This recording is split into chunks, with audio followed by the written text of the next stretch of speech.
time to set our sails again with the third issue of the spin-off. Pip and Izzy are down in the trenches, learning from Maris how they knew of Pip. They receive radio signals through her tentacles. That made them fans of her show and inspired them, especially her. But that won't happen with the shining sea in the mix. They blame the deep sea for the spreading darkness, even attacking them to steal their sea's anchor years ago. They only barely escaped. The shining sea still sees them as villains. Their only light were Creeping Jenny's books, telling the truth. But they have been corrupted too now. Now Pip is their new plan. Carla Lily has 6 of the anchors and wants to unite them to restore the sea. But that won't happen. When all the anchors are united, the effect will be different. Together, they will cause the sea to swallow up the land, at least according to Mary's parents. It will destroy everything. So they are the complete opposite of the Unity crystals. That was a lot of information in just a few panels. All of that reminds Izzy of the Creeping Jenny books, which amuses Maris. Those stories were the light of their life, so they enjoy talking about them. As they laugh, a dark presence creeps up behind them. Meanwhile, Zip is investigating the palace, when she bumps into Princess Anemone. This is the perfect opportunity for Zip to talk to her about the investigations. The entire palace has been weird, and her sister still isn't back. Even the image of her and Izzy looks weird. There are so many things wrong and she can't even ask her. To finish her rant, she reveals that the flower that Anemone was wearing was created through the unstable Ersatz enchantment. So it might be time to talk to Carla Lily about what has been going on. Back in the deep, Creeping Jenny reveals herself, starting to babble a lot, revealing that she actually didn't write the recent books. So Izzy was right all along. Seeing people understand her makes her happy, but she seems tired now, so Maris leads her away. Pip and Izzy are sure now, they need to help them. In the palace, Carla Lily is seeing all of her enchantments crumble. She does her best to fix things with even more magic, changing even the royal family tree image unintentionally. In that moment, the other two appear, catching her off guard. This causes some awkwardness when they see everything crumble into sand. Zip calls that out and angers Carla Lily. She even wants to arrest her, but stops. Anemone gets mad because she sees the change that accidentally was made to her portrait, practically erasing her. She storms off furious.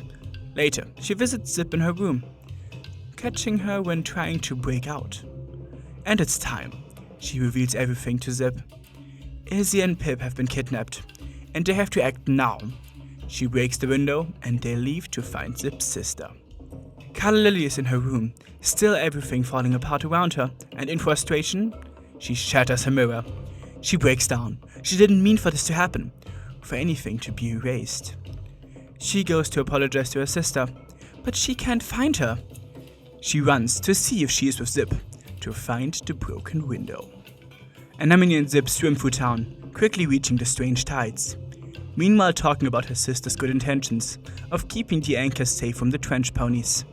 Zip doubts that, even if Creeping Jenny's newest books make them out to be evil, she trusts Izzy's judgment that they are lying. But if the trench ponies aren't the evil ones, Anemone realizes that then they would have to be the reason. They would have to be the cause of the darkness. Suddenly they hear familiar voices, a signal from deep down, of Pip catching everyone up on what she has learned. They follow the signal while she reveals that combining all anchors would cause the world to end. Queen Carla Lily is the danger, not the trench ponies.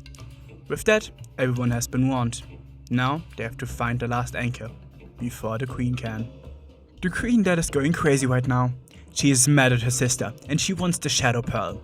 She uses the Ersatz enchantment that she used to create everything that has been falling apart, to create a Shadow Pearl. This is bad. She combines her creation with the other anchors, and the sea begins to rumble. You can feel it everywhere, even up in Zephyr Heights and Bridalwood. This prompts the rest of our heroes to go down into the sea, to see for themselves. This is a mess of an overview, and before I go on with more analysis, I have to mention the chest that was pushed down into the 3 deep trenches. It was a chest full of the most treasured things of the trench ponies, that Maris told us about earlier. I could have mentioned it then, but I had a hard enough time to mention everything that was going on in the Spect story anyways. For real, there was so much going on. Lore on the trench ponies, the info on the power of the anchors, and the Ersatz enchantment's power. So much to take in. The anchors are what interests me most. Their artifacts basically give the sea a chance to take over the land. It's a full Team Aqua and Kyogre type story. Of course here, that's not the intention, but the same effect. We still can't be sure if it's actually gonna happen with only the fake pearl though. Which brings me to the next thing, the Ersatz enchantment. It's basically a temporary creation magic, but that's why it's called Ersatz, the German word for replacement. It's not meant to create something to last. Carl Lily has to realize that still. It's gonna be really interesting to see what happens when the fake Shadow Pearl falls apart, like everything else. That leads us to the last thing we need to talk about. Last issue I was wondering who the actual villain will be, and it seems like it's gonna be no one. Carla Lily is the antagonist. She has the best intentions of protecting her kingdom and the legacy of her parents, but she doesn't know what she is unleashing. I love the look with the dark eyes. At that moment, you know that she is going too deep, the point of no return. But what do you think? What is the most interesting aspect of the story? What would you do in the Queen's situation?